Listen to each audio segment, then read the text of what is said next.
دی ورور محترم دا تپوس کړی دی چې زه نفل لمونځ ځان له کوم نو په یو ځای کې ځان لیمه ما دا نفل لمونځ چې کوم او ځان لی کوم او په دې کې زه قرأت په جهر باندې کوم نو دا ما ډېر خوند راکوي او زما په لمونځ کې خشوع پیدا کېږي او زه د دې نه ډېر خوند اخلم.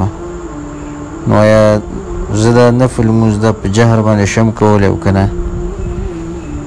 الله سبحانه وتعالی دې زموږ او ستاسو په لمونځونو کې نور هم خشوع پیدا کړي او چې موږ د خپلو لمونځونو نه خوند واخلو او الله سبحانه وتعالی دې موږ له دې توفیق راکړي او تعالی دې هم درکړي. جزاک الله خیر. د دې خبرې جواب دا دی چې اصل په د شپې په لمونځ کې دا دی چې سړی په هغې کې جهر کوي او د ورځې په لمونځ کې اصرار یعنې پټ ویل دغه سنت دي. او که چېرته یو سړی بعضې ټایم کې د خشوع د وجې نه مطلب کله ناکله جهر وکړي نو خبره نشته دی، انشاءالله دا به جایز وي.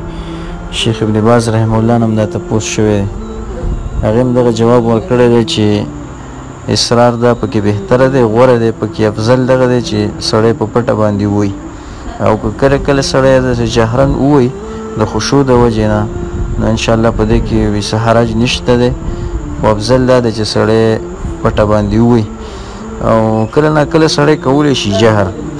حدیث د ابي قتاده کې راځي که نه چې رسول صلی الله علیه وسلم کان یسمعنا آیة، کله به رسول صلی الله علیه وسلم آیت به ترې راښکاره شو، آیت به موږ ته واورو.